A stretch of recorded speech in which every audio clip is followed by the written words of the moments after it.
All right, Chris speaks here tonight with Samuel Bohler, who is head of the Alabama Libertarian Party. They made some pretty good strides in the last election, gaining ballot access all up and down the ballot. Came pretty close to getting it in the margin that they needed to get to have it permanent access, or at least for the next cycle. I'm sure he's got plans for that. We'll get into that for a minute. Samuel, how are you, man? And thanks for coming on. I'm doing great. Thank you so much for having me. So, let me ask you something. Um, how hard was it to get on the ballot? Too hard, put simply. Alabama has some of the most difficult ballot access laws in the entire nation. If I recall correctly, it's 3% for petition to get onto the ballot, and then a 20% performance in order to retain ballot access. So I'm pretty good friends with John Merrill. I mean, did he give y'all a hard time with this, or is this just how the laws are written up? This is not so much the Secretary of State as much as the laws as they are. To my understanding, the laws for the 20% performance have been around for quite some time. The 3%. So we originally had like a 1% petition requirement, and I want to say that around the early 90s, maybe around like 92, there was the Sore Losers Act, and that was intended to bring it all the way up to 5%. But Wow. yeah, 5% Of, just to get on. of registered voters? Huh? 5% of the registered voters? Yeah, well, 5% of the gubernatorial vote of the last gubernatorial election. So all the total votes for the gubernatorial. And so they brought it up to they were going to bring it up to 5%. It had passed, but Governor Fob James did an executive amendment and brought it down to 3%. And I think there was some type of understanding that the sponsors of the original bill were supposed to reduce it back down to 1% in the next legislative session. But obviously, something went wrong and that never happened. And we've been stuck at 3% ever since. That just, I mean, seems like a lot to me. I mean, I think if you want to have a Communist Party get on the ballot and run, they should be able to run. I don't think it should be that difficult to try to keep people, um, to keep people out of the legislative process. So, Agreed. let me ask you this: if to get one person on the ballot is the same as getting everybody on the ballot, because I was asking somebody about the cost, and they said, well, it didn't matter if y'all got one person on the ballot or if you got the whole ballot, it was going to cost the same amount of money. Is that true? It depends upon the race. So if you're looking, for instance, at a county-wide race, like a county commissioner, Mm-hmm. then you're looking for, I believe, 3% in that specific county, which is a much lower threshold than 3% statewide. So you need 3% statewide for any of the statewide races like governor, secretary of state, state auditor, state treasurer, common ag, and then like public service commission, et cetera. And Okay. so if you want to be in any of those and you want if you want to have access for any of those, then it's pretty much the same. And once you have it statewide, then you have it for down ballot races like county and local, more local races. Okay, because that was going to be my question. That I didn't understand. I've kind of waged a one man war against the public service criminals, as I call them. So I can go to my blog, see some of the stuff that they've done. But anyway, and you could just see by the vote turnout that there was still a lot of anger at them, because they got upwards to 20%. So I was wondering why, y'all didn't pick out, like a couple of races and spend, your money in that instead of spending it all. But then somebody told me it didn't matter. It was going to cost the same to get the ballot full statewide if you ran one candidate or if you didn't run any. Once we had ballot access, we were able to run in many different races. I believe so. I wasn't around the party at the time that they were making some of these decisions because I didn't join the Libertarian Party of Alabama until believe it was around June of last year. So I came in mid-election. The strategy, as I understood it, is that they wanted to make some noise. They wanted to be seen. They wanted to be heard.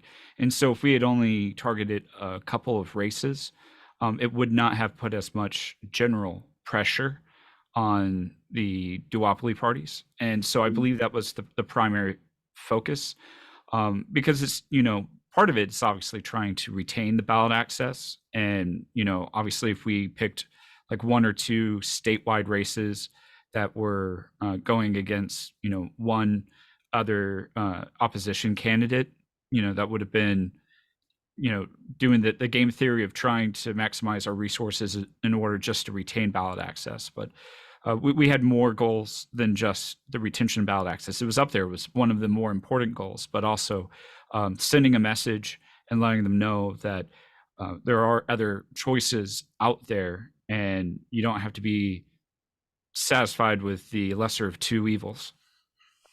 Yeah, good point. Where do you see yourself going forward now? I mean, so you made ballot access. I mean, how do you make the next level? And I guess the next step would be just to retain ballot access. Or do you see some one particular race you're going to target, or you're going to try to gain ballot access again? Well, we already lost. Yeah, we lost the ballot access because we did not reach that 20% threshold. We came kind of close in a couple of races, including Public Service Commission 2 with Laura Lane, I believe, was our highest performing statewide. And also next to that was our Lieutenant Governor candidate, Ruth Page Nelson. And so both of them came fairly close to helping us retain the ballot access. It's difficult. It's difficult to get on the ballot. It's difficult to retain it. I have a couple of ideas of things that we can do to try and really work on getting us access in a sustainable way and keeping us there, including working with the other minor parties, because as you stated earlier, it's not just about trying to get the Libertarians on the ballot. The Libertarian Party does believe that the constituents deserve a choice, and that doesn't just mean us. It means having their choice of candidate. And if that candidate happens to be a communist, even though I'm not a big fan, but I believe that if that's what they want to vote for, then they should have that choice available to them. Yeah. Yeah.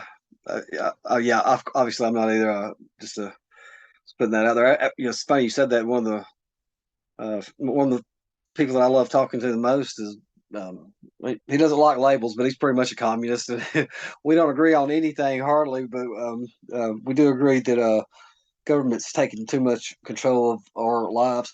So let me ask you this right here. Simply nationally, statewide, they want it to be kept a two-party system. You don't take money from political action committees. How tough does that make it raising money? Raising money is definitely a difficult thing for us. We're still working on getting fundraising done better. Obviously we had a decent fundraising apparatus for the last election cycle, which helped us get the money to petition for ballot access. However, it's going to be a while before we're able to do something that big again. So let me ask you this: what does the Libertarian Party have to do to distinguish themselves from, I'm gonna vote for the Republicans instead of Libertarians, because there's people think they're so much the same, but they're not, by a long shot. I mean, how? I mean, how do you? What do you do to convince people that to vote for your party? Yeah, I mean, it's a very interesting thing. Like, what is our value proposition? What's our differentiator? I think that when it comes to the other parties, I've heard some people try to describe libertarians as socially liberal, like Democrats, and fiscally conservative, like Republicans. But from my experience, neither of them are especially fiscally conservative. And if you take this, you know, original meaning of liberal, I wouldn't even call the Democrats socially liberal anymore. Um, and so I think that's really what it comes down to, is the libertarians showing, I would say first and foremost, we're very concerned with individual rights. A strong forest is made from strong trees, and all those things can be more than the sum of their parts. Um, the parts are important too, right? And there's a lot of focus on positive rights in some of these other parties and philosophies. In the Libertarian Party, very concentrated on negative rights, which, in my opinion, are the only real rights that you have. For instance, you don't have the right to health care. You have the right to try to attain health care. And if someone's trying to prohibit you from accessing it, that's definitely a problem, because now they're violating your ability to conduct trade, etc. But to say that you have a right to health care is tantamount to saying that you have the right to enslave and steal, because healthcare comes from the labor of doctors and nurses and other healthcare providers, or it comes in the form of property when it comes to lab equipment and medicine. And so if you say that you have a right to it, then that means it can't be denied you, and you should be able to demand it and it be procured for you. And so I don't like this kind of concept of positive rights. And so we really need to help people understand that you don't have a positive right or claim to something. You have a negative right, in that people should not be able to infringe on your rights, and essentially not infringe on your autonomy. And so, to differentiate us from the Republicans, if you want to make life choices, including life choices that conservatives may not necessarily agree with, which includes the consumption of like alcohol, drugs, you have the right to do that. May not be the best idea, but you have the right to do that. And if you have the right to spend your money on what you want, like that's your money, you've worked for it, you probably know how to invest it best in yourself and in your community.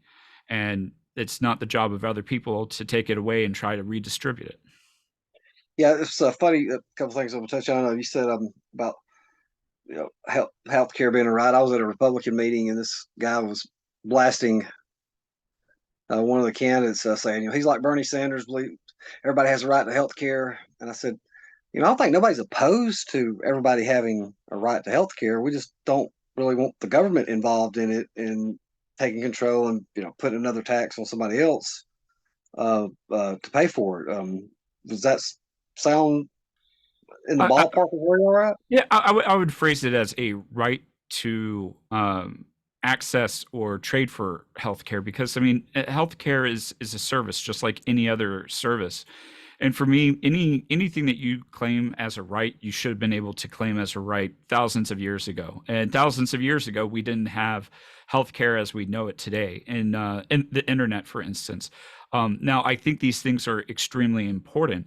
And because I think they're extremely important, that's part of the reason why I object to the government trying to get involved in it. Because if you want to create a scarcity of something, get government involved. When you look at the communist countries of the past, it's like people need food. Let's let the government control it. Oh, look, people are starving. And now you saw that down in Venezuela. And Oh, yeah. so if we really want people to have access to healthcare, getting government involved in it is the best way to make sure that they don't have access to healthcare. I would say my ideal future is letting the private sector continue to improve on healthcare with less regulations, so that the price of healthcare becomes way more affordable to every single person.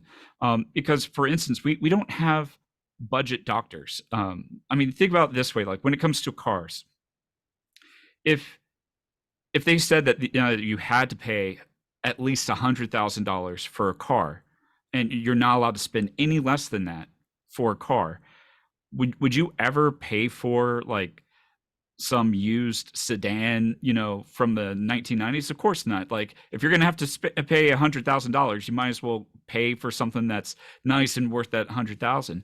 But the thing is, a lot of people don't have 100,000 to just spend on a car. They need more affordable options. And the same applies to doctors. And it's like, it's great that we have really well educated and credentialed doctors. But if you just have a slight cold, maybe you don't need to pay hundreds of dollars for a doctor's visit. Maybe there's a bargain option that could be in $20-ish range. maybe certifications can just be part of the free market. And then when you need to get heart surgery, you go for the doctor that has all the best credentials when it comes to cardiology.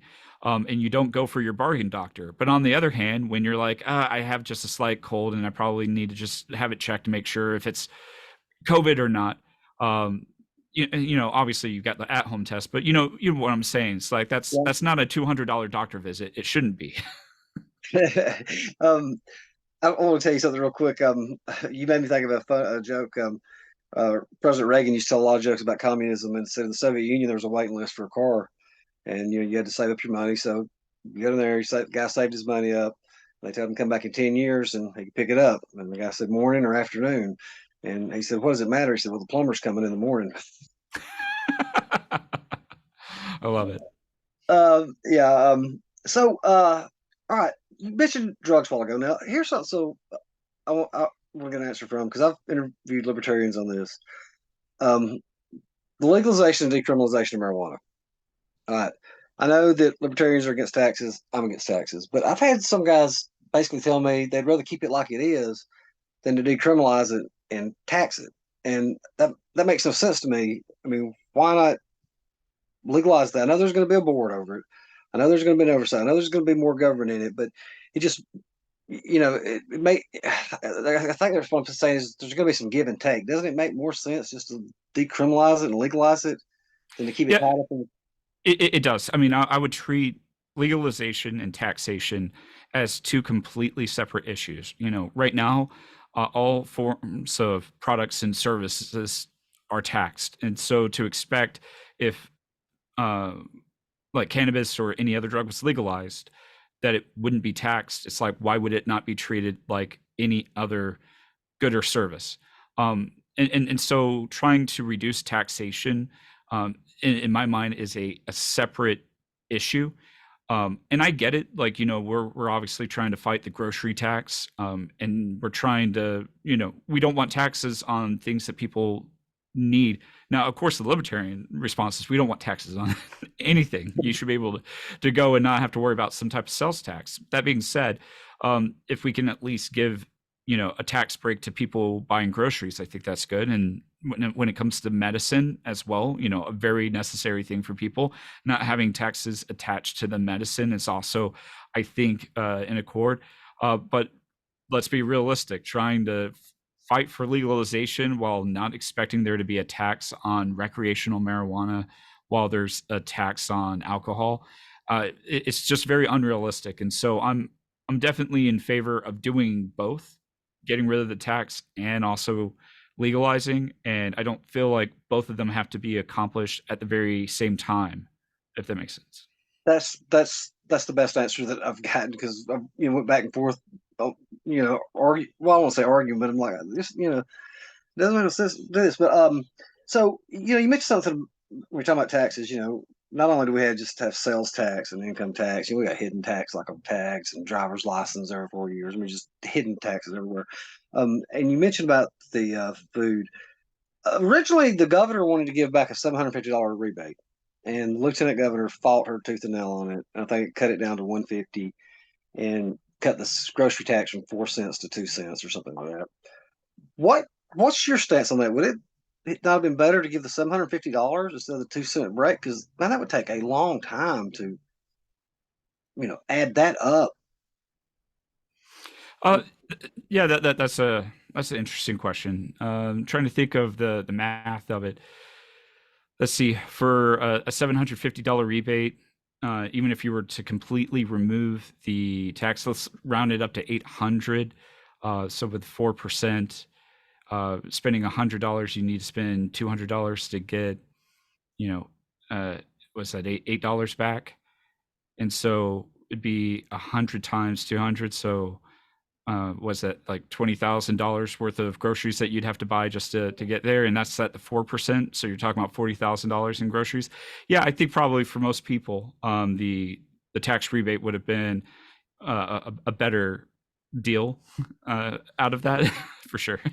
I thought so too, because he's pounding his chest about that, and I'm like, this would have been a whole lot better. But I think there was one better option, both. Uh, well, yeah, because we have the highest revenues coming in right now in our state coffers than we've ever had before. Um, for for many reasons. When we've had a lot better paying jobs come in, so people paying more, in sales taxes. Um, so what do you think? Let me ask you this. Because I hear the different things about taxes. Is there any tax policy the libertarians would support, like a national sales tax as opposed to all these hidden taxes, or what was the other one they used to call it? Was it the fair tax? Is that what it was called? I see Uh, all these different, a flat tax. yeah, What? flat tax rate. I Um, don't. We have to have some money in the coffers. So how do we go about raising that to provide the basic necessities?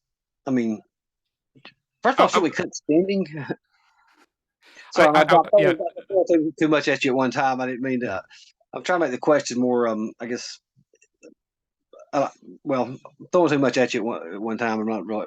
Like, no, I understand where you come from on the questions. I think that generally speaking, libertarians are not in favor of any new taxes. That being said, we also understand that it's not, we don't get to just completely remove it immediately, even though we want to. So, in the situations that we can't, simplifying the tax code so that people don't end up having to both pay taxes and also pay tax companies to help assist them with paying the taxes because the tax code's so complicated. That's a tax on your tax, and so we think that it could be just simplified and made a bit easier. The government typically knows how much you owe it, and I've always likened it to, imagine if, like, a big retail store like Walmart, like you walked in, and the government said, or Walmart said, you have to buy these products, these exact products. So go, and we're going to put them in the cart.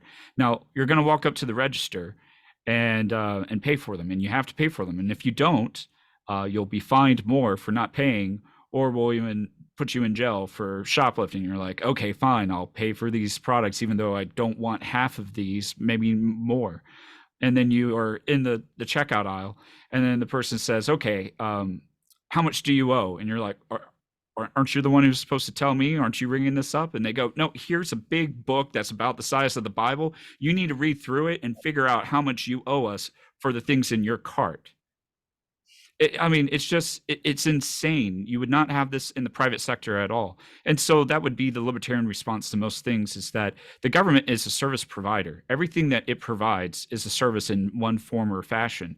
And the free market has shown so many times over that it is far superior in providing services and making it cheaper and better at the same time. And so that's how we would deal with much of the government, is say, hey, why don't you privatize that and get rid of the government part of it? And then it will fund itself with people who actually pay for those services. do you think that's what should be done with Social Security? Because that was most the greatest Ponzi scheme ever created, in my opinion. Um, Absolutely.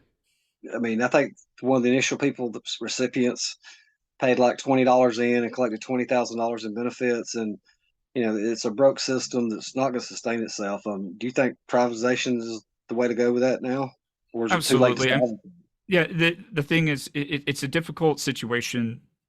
The When it comes to Social Security, you're correct. It is just a Ponzi scheme at the end of the day, and the reality is that it needs to go away. At the same time, I think most people understand that you can't just cut it off immediately, because there have been people who already retired and rely upon it, and so we need some way to migrate off of it to some other type of system that allows people to stop putting their money in and put it into some other form, preferably one that they have control over, so that those monies aren't used for other things, like fighting in uh, endless wars that go nowhere except creating more problems and conflict and enemies in the world, along with the death that comes along with them. But that's a different topic. But yeah, I think privatizing it, and realistically, better education is really what you end up having to do, because a lot of people, they don't save for their future, and that's really what Social Security is kind of tackling is, hey, you're probably not going to save for yourself, so we're going to save for you and then pay it back. But at the same time, if you were to save that exact money yourself, you'd be way better off. And so I don't think people should be compelled by force. It's a difficult issue because when you're, in a society where there's a lot of people who are older in age, who can't work anymore, who haven't, made the proper preparations for themselves later in life, it can get a little bit dicey. I think that the proper solution to that, though, is community. And the problem is that a lot of people want a national government to solve their local problems. And that's not the way that it should work at all. You should have, we really need to get things back down to a more decentralized system where it is your neighborhood, it is your community that takes care of each other, it's your family that keeps care of each other. And we keep moving towards this society and culture that has family, at odds with one another, and teachers and parents kind of fighting over who get to indoctrinate or pass values or whatever to the children. And it's like, it's just kind of a sad state of affairs. And we keep moving towards, no, we don't want to solve our own problems. Government's going to solve it for us. Tell us, government, how do we do this? Tell me to wear my seatbelt, like, or force me to. And Yeah. it's like, I think seatbelts are good. I think they're a great idea to wear. They'll save your life, but I don't think that they should be, enforced by law. It takes away the responsibility that a society has, the accountability that a society has for itself. And so you end up with a society of immature adults who do not know how to take care of themselves. And then they're going to be the ones in control of that society one day. And they won't, if they can't take care of themselves, how are they supposed to take care of society? You mentioned, endless wars. Is everything that's going on in the world when it pops off, we're somewhere involved in it. Either we've armed one side, or sometimes in some cases, we've armed both sides against each other, Exactly. or we funneled arms. I mean, are we just so in bed or indebted now militarily that we're stuck in this? I mean, quagmire, so to speak, or is there a way to just cut this off? I mean, because like I said, every country out there, they've either got arms, or we funneled money to them, or we're shipping money to them, or we're involved in it. Certainly. I think at the very least, as these new conflicts arise, not inserting ourselves into it is a good start. And with our allies, also letting them know that they need to be able to take care of themselves and prepare accordingly, is proper. Because, I mean, it's kind of like, again, being an adult. It's like, you would want to take care of your friend, but you can't be there for your friend at all times. And then what happens if your friend goes, kind of crazy and is doing something that you're like, I don't think I can back you on this. You're totally in the wrong. Like, do you back them because, you have that loyalty and everything, or do you do the right thing and say, hey, I can't help you in this situation. Hopefully you can take care of yourself. I don't want to see you get hurt too bad. And so, not saying that we're, especially tight with any other particular country, but it's just, when these countries end up in these scenarios where they're fighting each other, um, like there's a lot of death and destruction. It's very bad. But it's like seeing two people fight each other. It's bad. You don't want it to happen. You tell them to stop. But if you get a third person involved, or you start handing them like knives or guns, yeah, now you're going to make it so that one side's able to end it, but it's going to add a lot more violence. It'd be better if they just kind of stopped after punching each other a couple of times rather than one of them dying as a result. And so, the United States getting itself involved, trying to basically play kingmaker um, and enforce situations. I mean, I think It's that almost like manifest destiny has extended itself to worldwide. We have to dominate every region.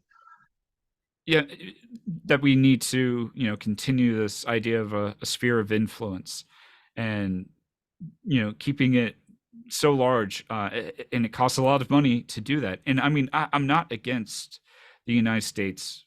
Um, Isn't that how Rome fell?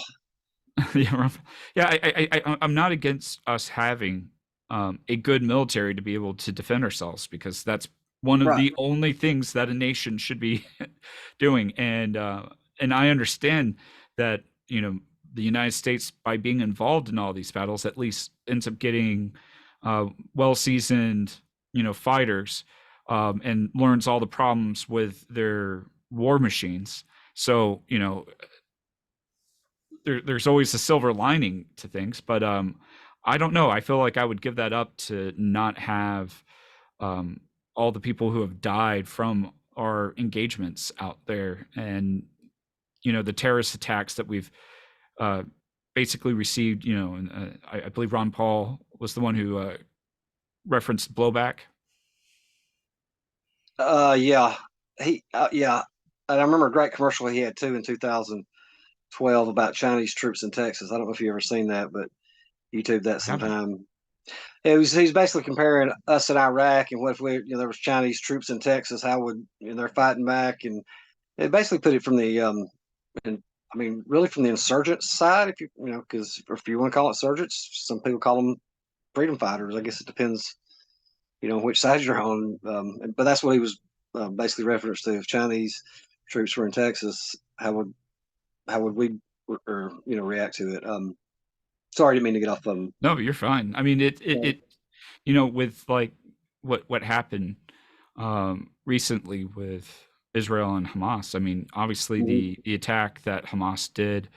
I think, what was it, like a couple thousand Israelis killed. There was like over Yeah, 200 at the concert, and that's unforgivable. But at the same time, retaliating by killing, children, and innocent civilians on the other side's not the way that you fix the problem either. And but the United States, what was it? I think they're talking about $100 billion package, with 60 billion going to Ukraine, and the rest of it going yeah. to Israel, Taiwan, and it's just like, yeah, we're already engaged in a proxy war. And I just, just throwing money. We're already $30 trillion in, or whatever it is now, in debt. So let's shift gears here for a moment. It's Absolutely. George Wallace once said, "There's not a dime's worth of difference between the two political parties." And I didn't know what he meant at the time, but as I've gotten older, I do. They're both sellouts to somebody, one way or another. Um, they obviously they don't want you on the ballot. They don't want you on the debate stage. What are they so scared of? Are they scared of being finally exposed for the corruption that they're bringing down on? I think that in reality, it's they're their own class of people. They're a political class, and kind of like when we watch sports games go on. You've got plenty of people who are fans of the teams. They feel like they're on the teams themselves. We're here in Alabama, so you've got Auburn fans, you've got Alabama fans. And if you ask an Auburn fan, like, are you like, are you for Auburn? They're like, yeah, and like they feel like they're part of the team so much. Same thing with Alabama, and so a lot of people who are into politics, they kind of feel that same way, like they're part of the team, and the politicians are like the actual sports players, the football players. And so, but the players are playing their own game. They're getting millions of dollars as they play, and there is danger to other teams. It's a little bit easier if they're like going against one that they know and are practice against, and so they don't want more competition than they need, because obviously there is going to be some level of competition. But I mean, uh, just think about it. Most politicians, like if you look at the salaries that many of those positions have, they do not match the level of wealth that many of the politicians end up attaining in their service um, as public officials. And so obviously there's something going on there. Um, a lot Yeah, of when people somebody under, comes out making 40, $50 million, I mean, I'll say this too, if you really want to make a liberal mad, tell them Trump lost $3 billion while he was in office, and they'll lose their. He was in it just to make money. Well, he lost $3 billion while he was in there. Whether you like him or dislike. Sorry, I didn't mean to no, no, cut you you're off there. fine. It's, yeah, a lot of them are somewhat Well, wealthy before getting into politics, but when they're in it and all the way, I mean, that's part of the reason why they want to stay for so long. I mean, I mean, most, Barack made $40 million while he was in office. yeah. The And, Clintons are and notice none of them quit. Like none of them want to say, "Hey, I'm just going to retire." And I mean, you had Diane Feinstein recently, who passed away, who was in office until she died, and she was yeah. 90 or 90 in her 90s. And so there, when you look at the median age of Americans, and you also look at the median age of those in politics, I mean, there's a drastic difference, and there's definitely something to be said about having older people with a bit more wisdom, who aren't just there's that nice young vigor that you can get with young people, but sometimes there's a bit of inexperience, and they do need to learn that wisdom over time. At the same time, you don't want to have people who are just in there for their entire lives, and Yeah, start like making Biden's bad going to fix decisions. everything. Yeah, I love how he's going to fix everything. Well, you was in office for 50 something years. Why didn't you fix it then? He's going to yeah, cure yeah. cancer after all the things he said he was going to do. All right, so I don't know how old you are, but you know, in today's climate, Bill Clinton could not win the Democratic nomination for president. He would be way too conservative. I Um, agree with that sentiment. Bob Dole could not get the Republican nomination. He would be way too liberal. What has happened with the two parties that they went to such far extremes that there's no moderate thinking anymore?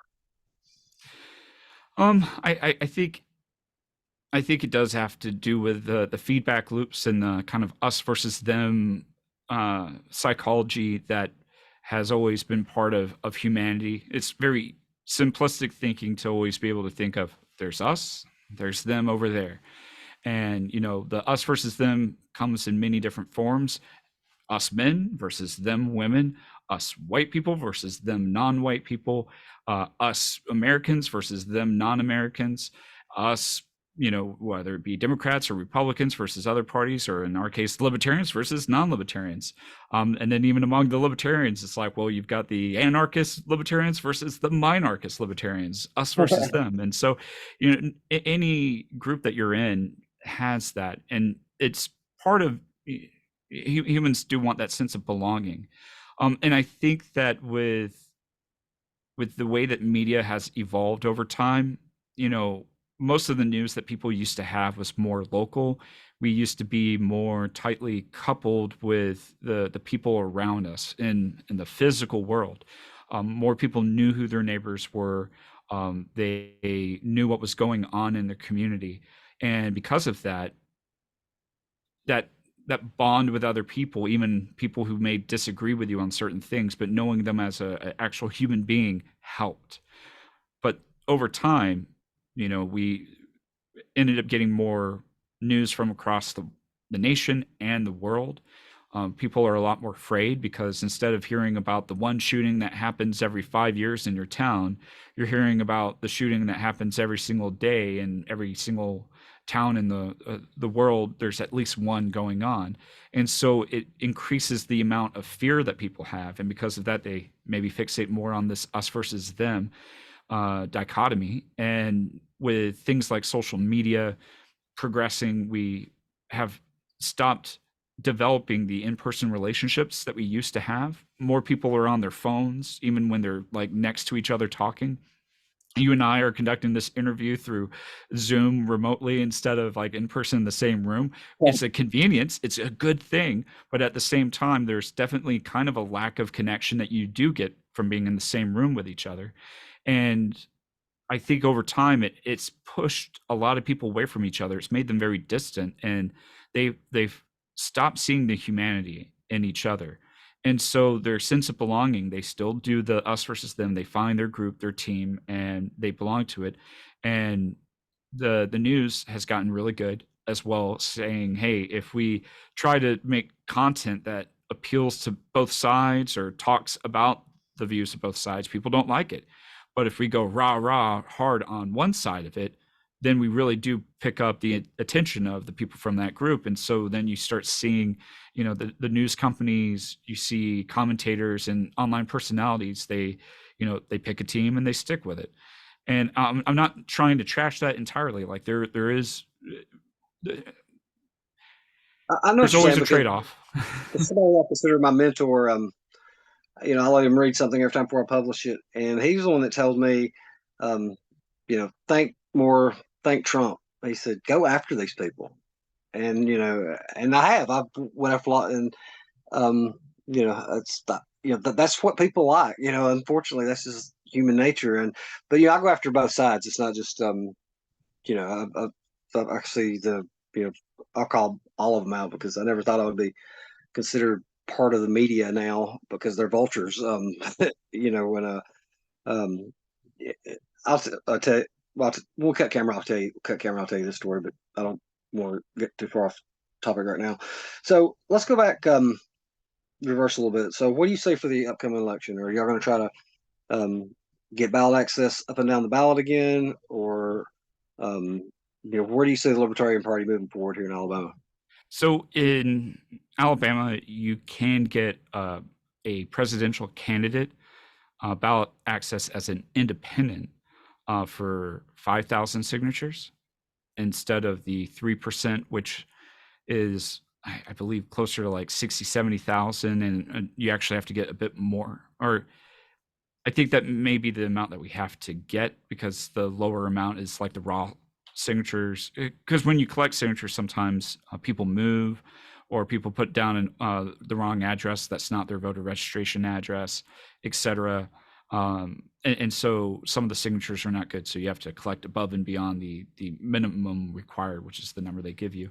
And so trying to get the higher amount, the tens of thousands of signatures that would be required to have our candidate as a libertarian, we have to do that by the beginning of March. I don't think we're probably going to be able to do that. And so we'll more than likely be seeking to put our presidential candidate onto the ballot as an independent, like we did in 2020 with Joe Jorgensen.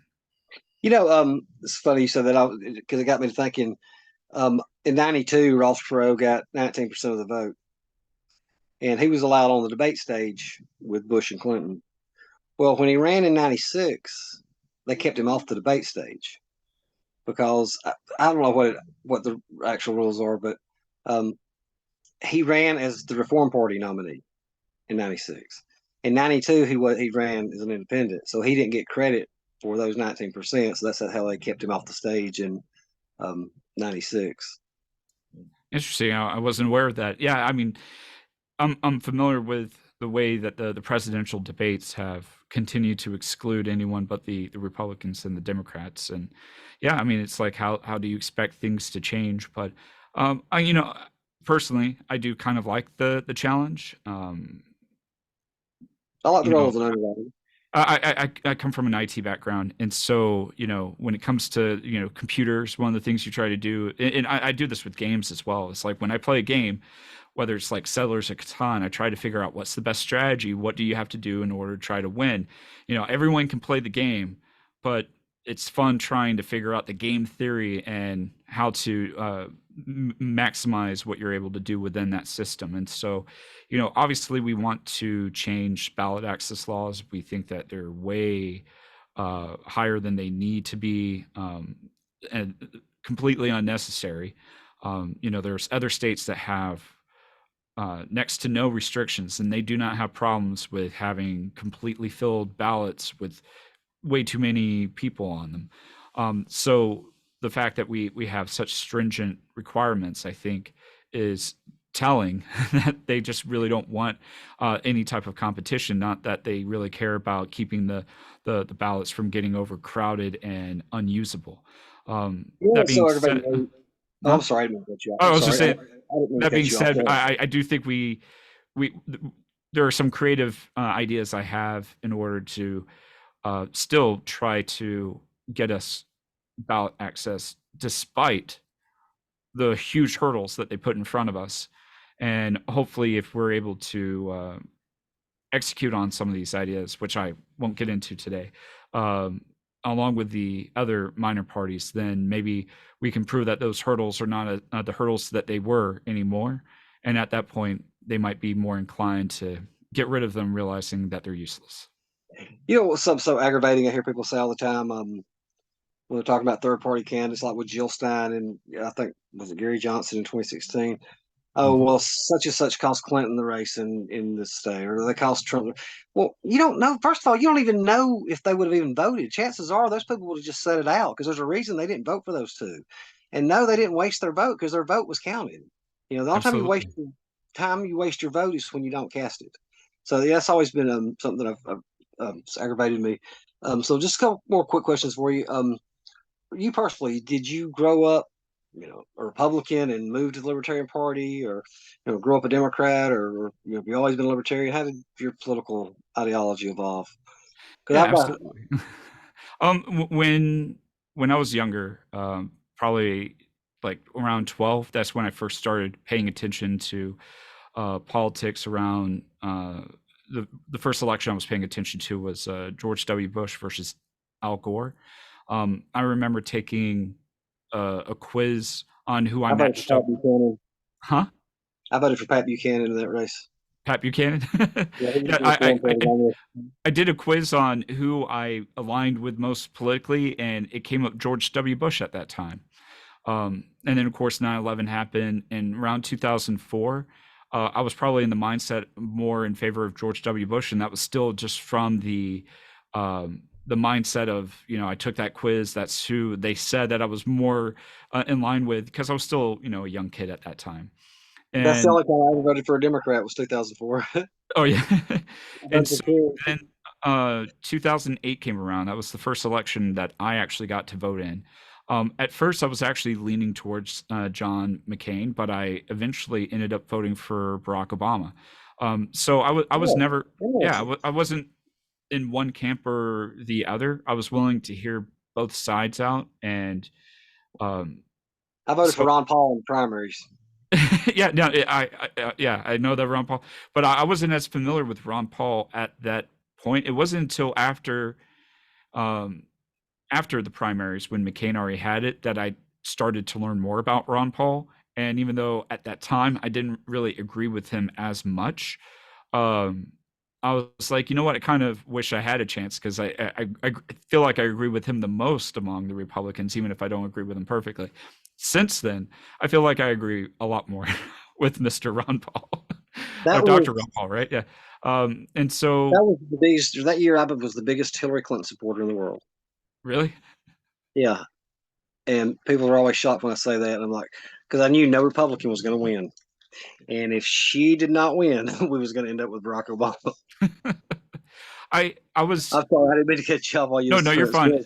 I would say the reasoning behind being in favor of Ron Paul for me at that time was mainly because I had a friend who actually got a chance to speak with President Obama, and when he got to speak with him, he said that from his conversation, it really felt like um, Obama was a believer in a meritocracy.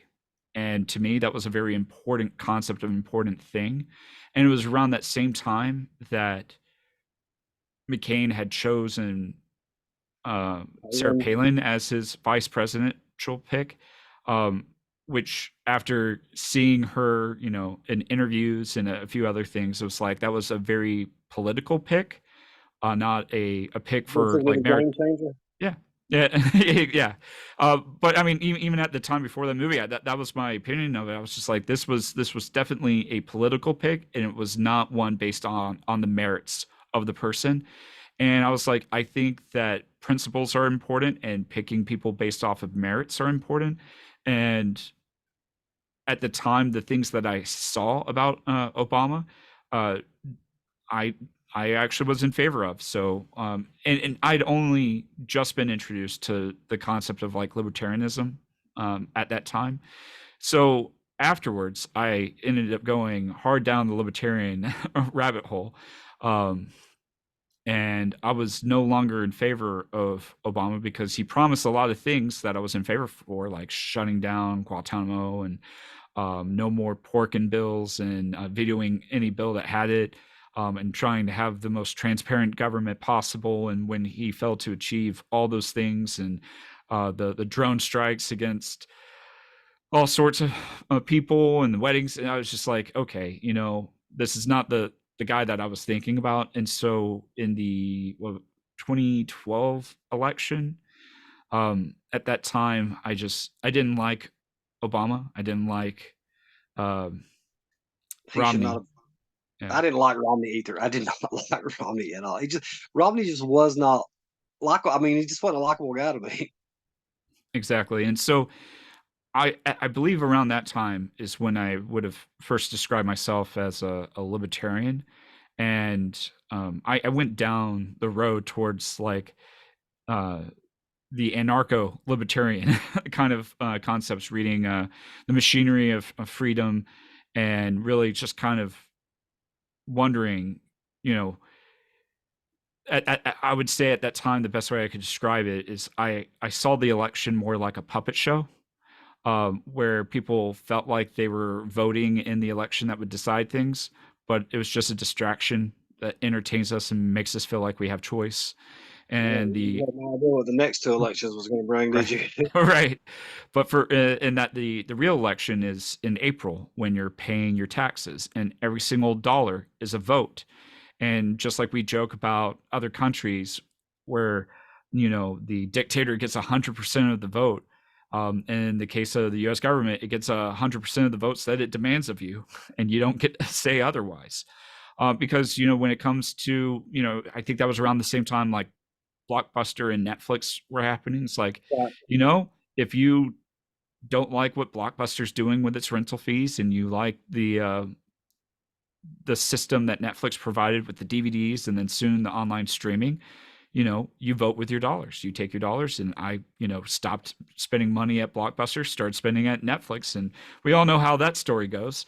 And so that is the power of the free market, is that every single dollar is a vote.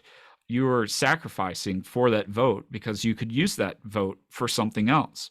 And so anytime you spend that money, it's almost freedom of speech. You're exercising your freedom of speech by saying what is valuable to you and making those choices. And so boycotts are again very powerful, because if you don't like something, then you stop spending your money there. And Well, go ahead. I'm sorry. So I interviewed Elijah Boyd the other day. I liked him a lot. The things he said. But do you think that that was the right decision contesting that election, or do you think it could come back and backfire?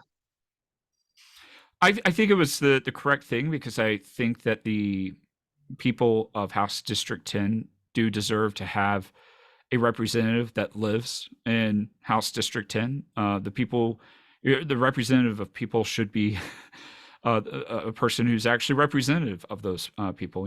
Like I wouldn't be running for something over in Germany because Right. I don't You know, represent you them. can run for Congress in a different district in Alabama than you live in. Oh yeah, you're talking about the U.S. Yeah. Yeah, Yeah. I've heard that. Yes, I'm not as familiar with those things, although I'm working my way up on that. Yeah. I was shocked when I first heard. I'm sorry, cut you No, off. you're fine. But yeah, I think it was the right thing to do. I think the right thing would have been for him to realize that he didn't live in that district and not to run to begin with. That would have been the proper way of handling that.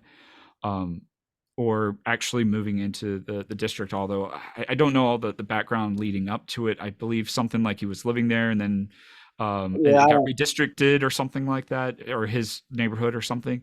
And so it's unfortunate if someone wants to run um, in their district, and then they end up getting carved out into a different one or something Yeah. like That that. happened to a friend of mine. Yeah. And so I can certainly feel for it, but the proper way of dealing with that is you run for the proper district. And if there's already a candidate, okay, wait until the next time there's an opportunity, or move if you feel so necessary. But you don't try to cheat the system. Um, So, yeah. tough question for you. What happened with the ethics commission that you were fined $2,400 for? Yes. So we had a prior treasurer who had a unfortunate oversight, not very well experienced with doing the FCPA filings, and so they were under the impression that only the end of year annual needed to be done, and because of not doing all the ones for the monthly of the previous year, the monthly filings, that's essentially what happened. Uh, Wow, that thing got $2,400 for that.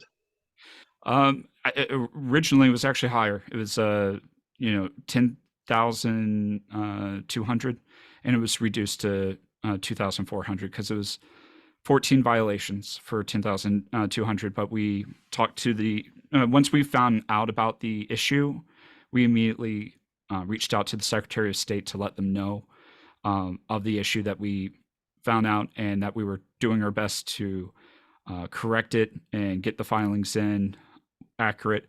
And once we had them in, that's when they uh, gave us the violations, and we talked to them and explained what had happened, and we were able to appeal it, and they reduced it down to 2 violations for $2,400.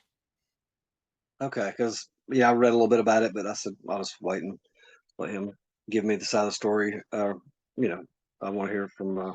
Yeah. We're still growing as a party. We're a minor party, but we want to be a major party one day, Yeah, in the state, and stay that way.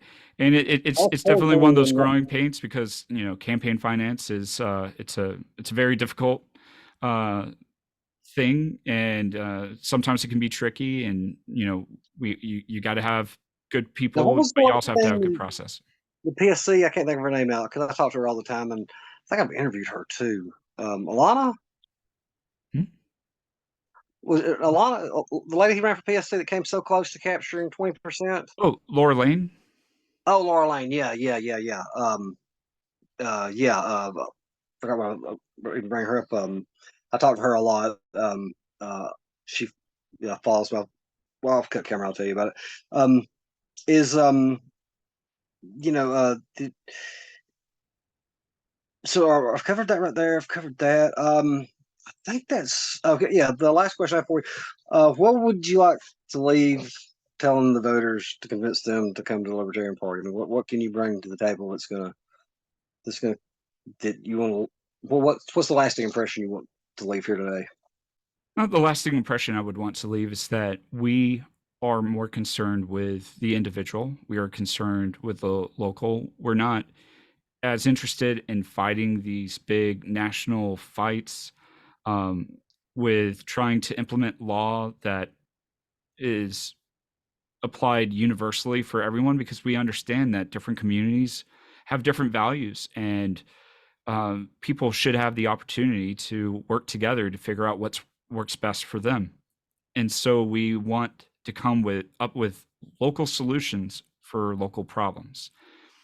The other parties are more interested in fighting out in the national arena and implementing a solution that applies to everyone, which is why we see these fights get so passionate and scary. When there's a presidential election, each side's like, I don't want the other side to win, because if the other side wins, they're going to force their view of how things should be done on me and everyone else. Why are we settling for this? Why does it have to be that way? Instead, these types of systems can be more localized and decentralized. And then if you like your community, great. And if you don't, then it shouldn't be too hard to move to a nearby community where you're not having to uproot and move to the other side of the country. And so it's great that at the very least we have states.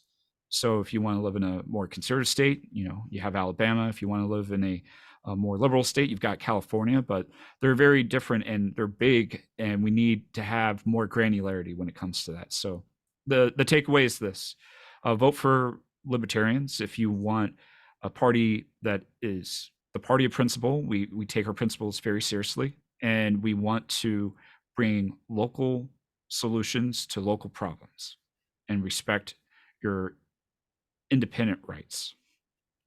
Yeah. Stephen, thanks a lot, man. I enjoyed having you. All right. Thank you so much, Chris. You have a great day. Oh.